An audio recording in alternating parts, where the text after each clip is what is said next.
పాట ప్రపంచ మ్యూజిక్ చరిత్రనే మార్చేసింది.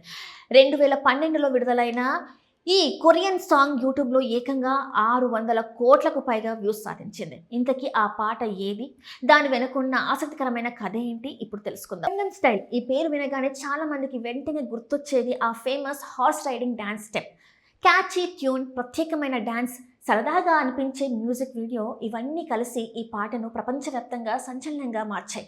దక్షిణ కొరియాకు చెందిన పాప్ స్టార్ స్పై ఈ పాటను 2012లో విడుదల చేశారు. అప్పటి వరకు కొరియన్ పాప్ ప్రపంచవ్యాప్తంగా ఇంత భారీ స్టైల్లో ప్రేక్షకులను ఆకర్షించలేదు. కానీ గంగం స్టైల్ మాత్రం ఆ అడ్డంకులన్నింటినీ దాటేసి పాటలోని ప్రత్యేకమైన డాన్స్ స్టెప్ ప్రపంచవ్యాప్తంగా వైరల్ అయింది. సెలబ్రిటీల నుంచి సామాన్యుల వరకు ఎంతో మంది ఈ స్టెప్ని అనుకరిస్తూ వీడియోలు చేశారు.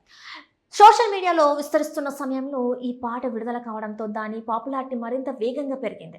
ఇక యూట్యూబ్లో అయితే ఈ పాట సృష్టించిన ప్రపంచం ప్రత్యేకంగా చెప్పుకోవాల్సిన అవసరం లేదు.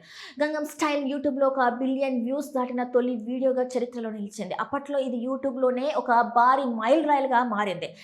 అందుబాటులో ఉన్న లెక్కల ప్రకారం ఈ మ్యూజిక్ వీడియో 6 బిలియన్ అంటే 600 కోట్ల వ్యూస్కి చెరువుగా లేదా దాటిన స్థాయిలో ఉంది. అంటే పాట విడుదలై ఎన్నో సంవత్సరాలు గడిచినా కొత్త తరాల ప్రేక్షకులు కూడా దీనిని చూస్తూనే ఉన్నారన్నమాట. మరి ఇంత భారీ వ్యూస్ అంటే స్పైకి ఎంత ఆదాయం వచ్చి ఉంటుంది? ఇదే అసలు ఆసక్తికరమైన ప్రశ్న. యూట్యూబ్ నుంచి ఈ పాట ద్వారా వచ్చిన మొత్తం ఆదాయానికి సంబంధించిన పూర్తి అధికారిక గణాంకాలు బహిరంగంగా అందుబాటులో లేవు. అందుకే ఇంటర్నెట్లో కనిపించే వందల కోట్ల రూపాయల అంచనాలను ఖచ్చితమైన ఆదాయంగా తీసుకోకూడదు. యూట్యూబ్ ఆదాయం అనేది కేవలం వ్యూస్ సంఖ్యతో నిర్ణయించబడదు.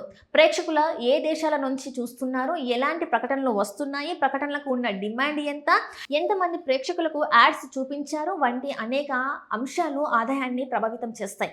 అంతేకాదు పాటకు యూట్యూబ్ ప్రకటనతో పాటు music streaming, digital downloads, licensings, brand promotions, ఇతర వాణిజ్య ఒప్పందాల వంటి మార్గాల ద్వారా కూడా ఆదాయం వచ్చి ఉండవచ్చు. అందుకే గంగం స్టైల్ ద్వారా స్పై సంపాదించిన మొత్తం ఎంత అనేది ఖచ్చితంగా చెప్పడం కష్టం.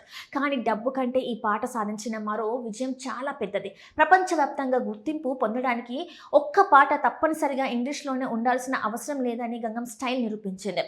ఒక కొరియన్ పాట ప్రపంచవ్యాప్తంగా కోట్లాది మంది డాన్స్ని చేయించింది. స్పైని అంతర్జాతీయ స్టార్గా నిలబెట్టింది.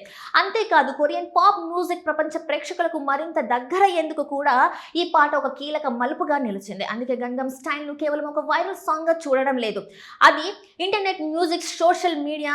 అందుకే గంగం స్టైల్ని కేవలం ఒక వైరల్ సాంగ్గా చూడలేం, అది ఇంటర్నెట్, మ్యూజిక్, సోషల్ మీడియా, ఈ మూడింటి శక్తిని ప్రపంచానికి చూపించిన ఒక మ్యూజిక్ ఫినామినన్.